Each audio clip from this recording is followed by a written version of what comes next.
కరీంనగర్ జిల్లా హుజురాబాద్ పట్టణంలో రైతులకు ఇచ్చిన హామీలను తక్షణమే అమలు చేయాలని డిమాండ్ చేస్తూ రైతు ప్రజా సంఘాల నాయకుడు ముచ్చ సమ్మిరెడ్డి నిరవధిక నిరాహార దీక్ష చేపట్టారు. ఈ దీక్షకు పలువురు రైతు సంఘాలు ప్రజా సంఘాల నాయకులు మద్దతు తెలిపారు. ఈ సందర్భంగా దీక్షలో పాల్గొన్న ఓసీ జేఏసీ నాయకుడు పొలాడి రామారావు మీడియాతో మాట్లాడుతూ రాష్ట్ర ప్రభుత్వం రైతులకు ఇచ్చిన హామీలను ఇప్పటివరకు అమలు చేయకపోవడం దురదృష్టకరమని విమర్శించారు. ముఖ్యంగా రైతు భరోసా నిధులను విడుదల చేయకుండా ప్రభుత్వం నిర్లక్ష్యంగా వ్యవహరిస్తోందన్నారు. వెంటనే రైతు భరోసా నిధులను విడుదల చేయాలని ఆయన డిమాండ్ చేశారు. కౌలు రైతులకు ఇచ్చిన హామీలు కూడా అమలు కాలేదని పంట, పెట్టుబడి సహాయం, నిధులు అందడం లేదని అన్నారు. సన్నరకం వడ్లకు ప్రకటించిన 500 బోనస్ను అడపాదడపా ఇస్తున్నారు. దాన్ని రెగ్యులర్గా 2 పంటలకు ఇవ్వాలని కోరారు. అలాగే దొడ్డువడ్లకు కూడా బోనస్ ప్రకటించి తక్షణమే అమలు చేయాలని ప్రభుత్వాన్ని డిమాండ్ చేశారు. రైతు తన భాగస్వామ్యంతోనే మద్దతు ధర నిర్ణయించే విధంగా రైతు చట్టాన్ని తీసుకురావాలని కేంద్ర ప్రభుత్వాన్ని కోరారు. యూరియా మరియు ఇతర ఎరువుల సరఫరాలో పరిమితులు విధించడం వల్ల రైతులు ఇబ్బందులు పడుతున్నారని మండలాల వారీగా కాకుండా గ్రామాల వారీగా యూనిట్లను పరిగణనలోకి తీసుకుని రైతులకు సరిపడా ఎరువులు అందించాలని సూచించారు. అలాగే 50 సంవత్సరాలు నిండిన ప్రతి రైతుకు నెలకు 6000 పెన్షన్ ఇవ్వాలని, రైతు బీమా వయోపరిమితిని 70 సంవత్సరాల వరకు పెంచాలని కేంద్ర ప్రభుత్వాన్ని కోరారు. రైతులకు మెడికల్ అలవెన్స్ కింద 20 లక్షల విలువ చేసే హెల్త్ కార్డులను రాష్ట్ర ప్రభుత్వం అందించాలని డిమాండ్ చేశారు. రైతు భరోసా నిధులను వెంటనే విడుదల చేయకపోతే ఈ నెల 16న అసెంబ్లీ సమావేశాల సందర్భంగా వేలాది మంది రైతులతో శాంతియుత ర్యాలీగా వెళ్లి వినతిపత్రం అందజేస్తామని తెలిపారు. వినతిపత్రాన్ని స్వీకరించకుండా చర్చలు జరపకపోతే అసెంబ్లీని ముట్టడిస్తామని హెచ్చరించారు.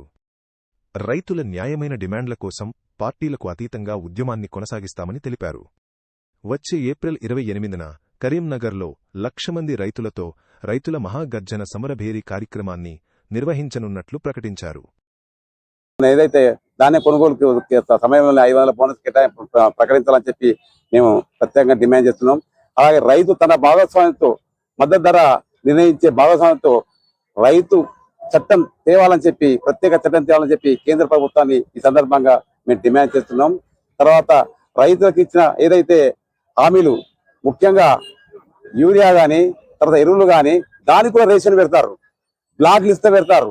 ముఖ్యంగా ఏం చేస్తారు, గ్రామాల యూనిట్ గా వస్తారంటారు, మండలాల యూనిట్ గా వస్తారంటారు, జిల్లా యూనిట్ గా వస్తారంటారు. మేము అనేది ఏంటంటే గ్రామాల యూనిట్ గా తీసుకొని కానీ ఆ గ్రామానికి సరిపడేటువంటి ఎరువులను సప్లై చేసి అజ్జేయాలి వారిని విస్మరించద్దని చెప్పి మేము చేస్తున్నాం. ముఖ్యంగా మండల యూనిట్ గా తీసుకుంటే రైతులందరూ కూడా ఆ మండల వ్యాప్తంగా లాభం జరుగుతుంది.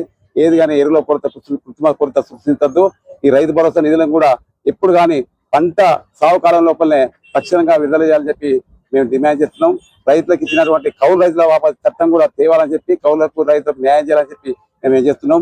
రైతులకు ముఖ్యంగా 50 సంవత్సరాలు నిన్న రైతుకు ప్రతి రైతుకు 6,000 రూపాయల పెన్షన్ ఇవ్వాలని డిమాండ్ చేస్తున్నాం.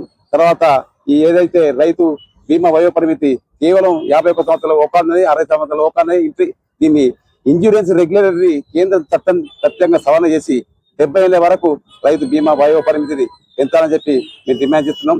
అలాగే రైతులకు వారికి ఒక మెడికల్ అలవెన్స్ కింద వారికి అన్ని రకాల వ్యాధులకు వర్తించే విధంగా ఒక హెల్త్ కార్డు 20 లక్షల రూపాయల వర్తించేటువంటి హెల్త్ కార్డులు ప్రత్యేకంగా రాష్ట్ర ప్రభుత్వం విడుదల చేయాలని చెప్పి మేము డిమాండ్ చేస్తున్నాం. రైతు భరోసా నిధులను కనుక ఇచ్చిన హామీ మేరకు ఇప్పటికే ఇయ్యలేదు కనుక ఈ 48 గంటల లోపల ఈ నిరాహార దీక్ష మన హుజురాబాద్ ప్రాంత పోరుగడ్డ మీద చేస్తున్నటువంటి ముచ్చ సమ్మిరెడ్డి గారి ప్రజా సంఘాల నాయకుడు చేస్తున్నటువంటి ఈ నిరాహార దీక్షకు మేము సంఘీభావంగా అందరూ కూడా వచ్చినాము.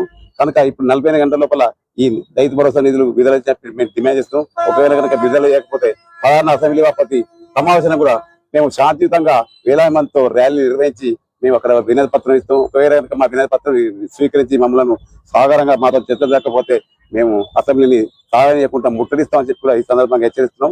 రైతుల న్యాయమైన డిమాండ్ల కొరకు వాటికి అతీతంగా మేము ఈ యొక్క ఉద్యమాన్ని, రైతు ఉద్యమాన్ని ఒక స్వచ్ఛందంగా పునర్మించి రైతులకు హక్కులను కాల రాసే విధంగా చేసేటువంటి వాళ్ళ పాలకులకు బుద్ధి చెప్పే విధంగా ఏప్రిల్ 28న 1,00,000 మందితో రైతుల మహాగర్జన సమర పేరుని కరీంనగర్ గడ్డ మీద వాటికి అతీతంగా నిర్వహించబోతున్నామని చెప్పి ఈ సందర్భంగా మేము ప్రత్యేకంగా మేము తెలియజేస్తూ రైతు హక్కులకు, న్యాయమైన హక్కులకు అందరూ కలిసి రావాలని చెప్పి అన్ని సంఘాలు, ముఖ్యంగా రైతు ప్రజా సంఘాలు, మన తర్వాత మన ఏది కార్మిక కర్షక సంఘాలు, మన వామపక్ష సంఘాలు, రైతు సంఘాలు, ఓసీ సంఘాలు, బీసీ సంఘాలు, అన్ని కుల సంఘాలు, పాటకు అతీతంగా అందరూ కార్మిక లోపం కలిసి రావాలని చెప్పి ఈ సందర్భంగా తెలియజేస్తూ ఈ నిరోధక చేస్తున్నటువంటి ముత్య సోమిరెడ్డి గారు ఒక సాహసోపేతమైనటువంటి నిర్ణయం తీసుకున్నారు.